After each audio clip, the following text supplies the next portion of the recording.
pour prendre les devants, pour tenir ce micro, afin de parler à ton épouse. Saint-Esprit, que cette parole puisse guérir encore des malades ce matin, puisse soulager chaque personne, puisse édifier, instruire tes enfants ce matin. Ramène nos pensées dans ce lieu. Au nom merveilleux de Jésus. Amen. Amen. Amen. Acclamons le Seigneur, acclamons le Seigneur, acclamons le Seigneur. Alléluia. Amen. Je vous salue tous au nom de notre Seigneur et Sauveur Jésus-Christ. Amen. Amen. Et bien-aimé, merci d'être encore venu ce matin dans la maison de Dieu. Amen. Amen. Là où Dieu transforme des hommes ordinaires pour faire des champions à travers de sa parole. Alléluia. Amen. Que Dieu vous bénisse. Pour ce matin, Dieu nous a communiqué une pensée que nous voulons partager ensemble aujourd'hui et le dimanche prochain. C'est quoi la pensée que Dieu nous a inspiré pour ce dimanche et le dimanche prochain? Nous voulons commencer à faire cette étude sur les devoirs sacrés d'un enfant de Dieu. Bien-aimé, chaque enfant dans une famille, nous devons connaître des choses. Il a des droits et il est aussi soumis à quelques devoirs. Ce qui intéresse souvent les gens, c'est le côté droit. Les hommes défendent leurs droits. Là, nous sommes très sérieux. Nous allons jusqu'à payer des avocats. Si tu constates quelque part, ton droit est confisqué, ton droit est bafoué, ton droit est négligé, les gens cherchent même des avocats pour que leurs droits soient respectés. Ce n'est pas mauvais, c'est bien. Mais nous sommes régis dans la loi de la parole qui est la loi de vie. Et Christ, qui est l'auteur, l'initiateur de cette parole, il nous a adoptés comme son peuple, comme ses enfants. Et après avoir reçu cette adoption, nous rentrons directement dans la famille royale, dans la famille des rachetés, dans la famille de Dieu. Et dans cette famille, la position est que nous sommes enfants de Dieu. Mais bien aimés dans le Seigneur, beaucoup n'avancent pas dans leur vie chrétienne parce qu'ils maîtrisent leurs droits. Ils savent que nous avons droit à la bénédiction, nous avons droit à la guérison, nous avons droit au mariage, nous avons droit d'avoir de l'argent, nous avons droit d'avoir des enfants, d'avoir des maisons, nous avons droit à ça, droit à ça, droit à ça. Mais très peu des enfants de Dieu, bien-aimés, reconnaissent leurs devoirs. Mais la pensée de Dieu est que, d'une manière globale, d'une manière générale, tous ces enfants arrivent à connaître aussi leurs devoirs. Et Dieu m'a dit ce matin de parler sur les devoirs sacrés d'un enfant de Dieu. Ce ne sont pas des devoirs, mais c'est des devoirs sacrés. Amen. Et je vais dire 4 choses avant de continuer. Le mot devoir veut dire obligation morale. Le mot devoir veut dire charge ou responsabilité. Ta charge, ta responsabilité, ton obligation morale. C'est ça que nous appelons par devoir. Et lorsque nous parlons d'un chrétien, deuxième chose, nous savons, les chrétiens, c'est celui qui reproduit la vie de Christ. Donc ça dit, un homme a vécu sur la terre, Il a passé 33 ans et demi sur la terre, et cet homme s'appelle Jésus-Christ. Et il est parti. Il est à la droite de la majesté divine dans les lieux célestes. Mais lorsque nous appelons chrétien, quelqu'un sur la terre, c'est-à-dire c'est la reproduction de Christ. Donc la reproduction de Jésus. Donc c'est celui-là, donc le petit de Christ. C'est celui qui reproduit exactement la vie que Jésus a vécue sur la terre. Quand une personne reproduit cette vie, reproduit cela, il a la façon de parler de Christ. Il voit les choses comme Christ. Il marche comme Jésus. Il se comporte comme Jésus. Et la reproduction de la vie de Jésus-Christ fait de la personne chrétienne. Un chrétien n'est pas celui qui vient à l'église. Un chrétien, c'est d'abord celui qui reproduit la vie de Jésus-Christ en lui. Troisième chose que je vais vous dire, lorsque nous parlons du sacré, je vous ai dit, j'ai 4 choses à vous dire. La première des choses, le devoir, une obligation morale. La deuxième chose, un chrétien, c'est celui qui reproduit la vie de Jésus-Christ. Troisième chose que je vais vous dire ce matin, c'est le sacré. Le sacré, c'est tout ce qui est inviolable. C'est tout ce qui appartient à un domaine que nous appelons d'interdit. Le sacré, c'est tout ce qu'on ne peut pas négliger, saboter ou bien même mettre de côté. Alléluia. Mais un devoir sacré, c'est un devoir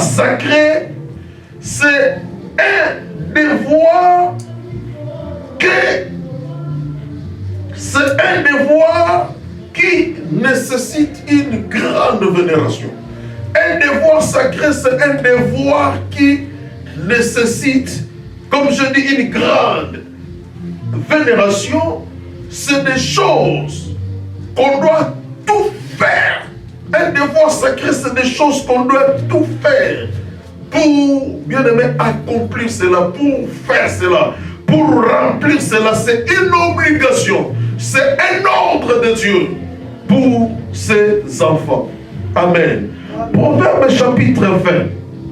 Je lis le verset 25. Proverbe chapitre 20, le verset 25. La Bible dit ceci. La Bible dit, c'est un piège pour l'homme que de prendre à la légère un engagement sacré et de ne réfléchir qu'après avoir fait un vœu. Bien aimé, la Bible dit c'est un piège pour l'homme de prendre à la légère un engagement sacré. Ça sera bien regrettable pour l'homme. C'est-à-dire de négliger tout ce qui est sacré dans notre vie. Parce que ce matin, il s'agit de devoirs sacrés d'un enfant de Dieu. Un devoir, je vous ai dit, c'est une obligation morale. Un devoir, c'est un engagement. Un devoir, c'est une responsabilité, une charge. Et lorsque quelqu'un prend à la légère les choses qui sont sacrées, les engagements sacrés, les devoirs sacrés, la Bible dit prendre cela à la légère, c'est un piège pour l'homme. C'est-à-dire, un piège capture l'animal, un piège attrape le gibier. Lorsque quelque chose devient un piège pour toi, c'est-à-dire c'est quelque chose qui va te capturer, c'est quelque chose qui va t'attraper et bien aimé, tu auras mal, tu auras des difficultés lorsque tu tombes sur le piège de négliger ce qui est sacré. C'est un piège pour l'homme de prendre à la légère, comme dit la Bible dans Proverbe 20-25. Oh, un engagement sacré. Bien-aimé, néglige. Oh, ton temps de manger. Néglige ton temps de dormir. Oh, tu as l'habitude de manger à 18h. Néglige même ton temps de manger. Mange à 20h. néglige ton temps de dormir. Tu es discipliné au point que tu pars au lit à 20h. Bien-aimé, néglige même ton temps de dormir. Va dormir à 22h. Mais fais attention de ne pas négliger dans la vie tout ce qui est sacré. Les devoirs sacrés nécessitent, bien-aimé, une grande vénération. Les devoirs sacrés nécessitent, bien-aimé dans le Seigneur, oh cela, oh sois intouchable. Les devoirs sacrés ne peuvent pas être violés par les humains. Oh, quels sont ces devoirs sacrés? Bien-aimé, que Dieu nous enseigne dans sa parole. Les premiers devoirs sacrés que Dieu, bien-aimé dans le Seigneur, donne à son Église, donne aux chrétiens, bien-aimé, c'est la vie d'abord de la sanctification. La vie de la sanctification, c'est un devoir sacré. C'est le premier des devoirs sacrés que la Bible nous enseigne. Bien-aimé, c'est une vie qu'on ne peut pas violer. C'est une vie qui doit rester intouchable, qui doit rester intacte. Une vie qui doit rester, qui nécessite une grande vénération. C'est-à-dire beaucoup de respect de notre part. Bien-aimé, si il y a quelque chose que Dieu nous exige d'abord, parmi les devoirs sacrés, c'est la vie de la piété, c'est la vie de la pureté, c'est la vie de la sanctification. C'est cette vie-là d'abord qui constitue le premier sacré de Dieu. On ne peut pas parler, bien-aimé dans le Seigneur, des devoirs sacrés. Oh, si l'homme n'arrive pas à maintenir une vie de la piété, une vie de la sanctification. La vie de la sanctification, c'est le premier devoir sacré que Dieu nous donne en tant que chrétien. Parce qu'en tant que chrétien, on est là pour être en communion avec Dieu. Et ce qui favorise cela, ce qui rend cette vie de communion avec Dieu possible, c'est la vie de la piété, c'est la vie de la sanctification. Bien aimé, mener une vie de sanctification, c'est un devoir sacré. Dieu ne nous demande, Dieu ne nous supplie pas de mener une telle vie, mais Dieu nous donne cette vie comme un devoir. On est obligé, bien aimé, de mener cette vie. Sans cela, nous allons sortir du sacré et bien aimé, nous aurons des difficultés. 1 Thessaloniciens, chapitre 4, le verset 3. 1 Thessaloniciens, chapitre 4, le verset 3. Je vais lire la parole de Dieu et nous allons comprendre la pensée de Dieu. 1 Thessaloniciens 4, 3. La Bible dit, ce que Dieu veut, ce que Dieu veut, ce que Dieu veut, le verbe vouloir, ce que Dieu veut, c'est votre sanctification. C'est que vous vous absteniez de l'impudicité. Que chacun de vous sache posséder son corps dans la sainteté et l'honnêteté. 1 Thessaloniciens 4, 3 à 4. L'apôtre Paul commence par révéler le vouloir de Dieu. Ce que Dieu souhaite, ce que Dieu désire, ce que Dieu veut. Et bien aimé, vous devez comprendre que le vouloir de Dieu, c'est notre devoir. Le vouloir de Dieu, c'est notre obligation morale. Lorsque Dieu veut quelque chose, lorsque Dieu désire quelque chose, cela constitue un devoir pour son peuple. Donc nous devons tout faire pour honorer cela. Nous devons tout faire pour respecter cela. L'apôtre Paul dit, ce que Dieu veut, c'est votre sanctification. Dieu ne veut pas d'abord nos moyens. Dieu ne veut pas d'abord nos biens. Dieu ne veut pas d'abord nos avoirs, mais Dieu veut tout d'abord. Notre sanctification, c'est que Dieu veut. Le vouloir de Dieu, le souhait de Dieu, le désir de Dieu, la pensée de Dieu. Et cela constitue un devoir pour nous. Nous avons des droits. Lorsque nous sommes malades, que Dieu nous guérisse. Nous avons les droits. Lorsque nous perdons l'emploi, que Dieu puisse nous rétablir, que Dieu puisse nous restaurer en nous donnant un emploi nouveau. Mais bien aimé, nous n'avons pas seulement des droits, nous avons aussi des devoirs. En tant qu'enfant de Dieu, le premier devoir sacré, le premier devoir que Dieu nous exige, que Dieu nous demande, que Dieu veut que nous ne puissions pas violer cela. Bien-aimé, c'est la vie de la sanctification. Oh, Dieu fait cela. Il prend plaisir lorsqu'il voit son église en train de mener une vie de l'intégrité et de la piété. Ça fait plaisir à Dieu. Et bien-aimé, Dieu est content. Dieu est d'accord avec nous du fait que nous accomplissons aussi ce qui est notre devoir. Bien-aimé, pour tout enfant de Dieu qui accomplit les devoirs sacrés, et Dieu ne le privera pas de ses droits. Dieu ne te privera pas, oh bien-aimé, de tes droits, des droits qui te reviennent. Dieu ne te le privera pas de cela. Pourquoi? Parce que tu accomplis tes devoirs sacrés et tant qu'enfant de Dieu. Mais lorsque nous entêtons, lorsque nous ne parvenons pas, bien-aimé dans le Seigneur, à accomplir ce qui est le devoir sacré, comment on peut exiger nos droits à l'Éternel? Alléluia. Amen. Hébreux, chapitre 12, le verset 14. La Bible dit, dans Hébreux 12, 14, recherchez la paix avec tous et la sanctification.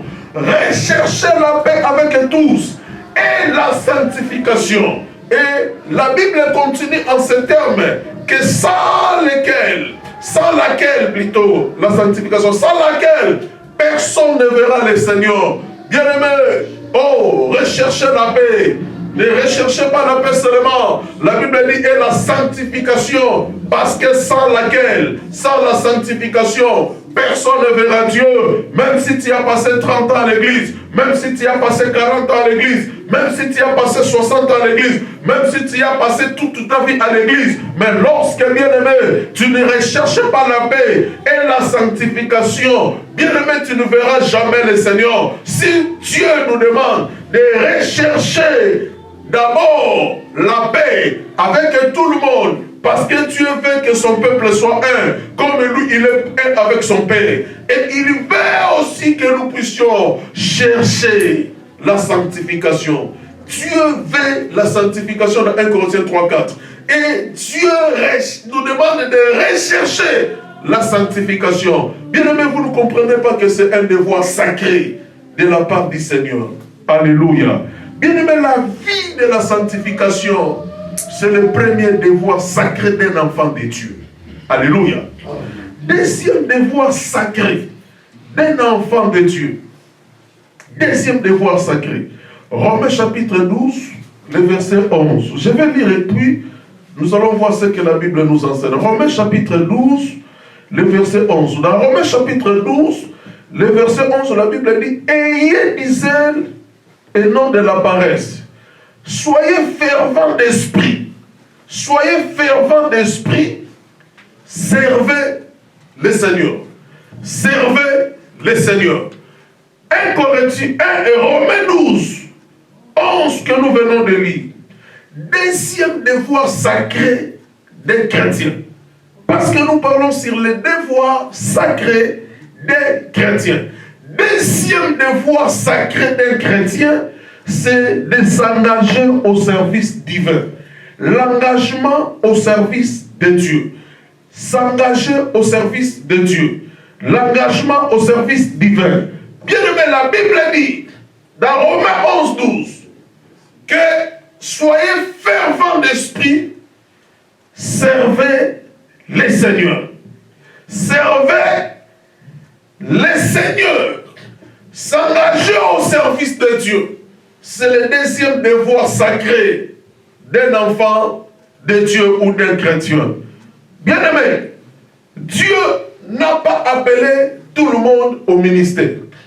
Mais Dieu a appelé tout le monde à son service. Tout le monde est appelé à servir Dieu. Le service de Dieu, l'engagement au service de Dieu, cela n'est pas réservé pour une catégorie de gens. Mais l'engagement au service de Dieu, c'est un devoir que Dieu donne à tout chrétien, que Dieu donne à tout enfant de Dieu. C'est le deuxième devoir sacré que Dieu nous donne. Bien-aimé, tu ne peux pas être un enfant de Dieu, mais tu ne le sers pas. Tu ne peux pas être un enfant de Dieu, tu ne fais rien pour Dieu. Tu ne peux pas être un enfant de Dieu, mais bien-aimé, quand les choses n'avancent pas, quand les choses ne marchent pas bien, dans la maison de Dieu, toi tu ne fais rien. Toi tu ne réagis pas. Bien-aimé, tout enfant de Dieu, chaque chrétien est appelé à servir Dieu. Bien-aimé, nous négligeons beaucoup de choses, raison pour laquelle on est privé de nos droits. Oh, notre Dieu est simple.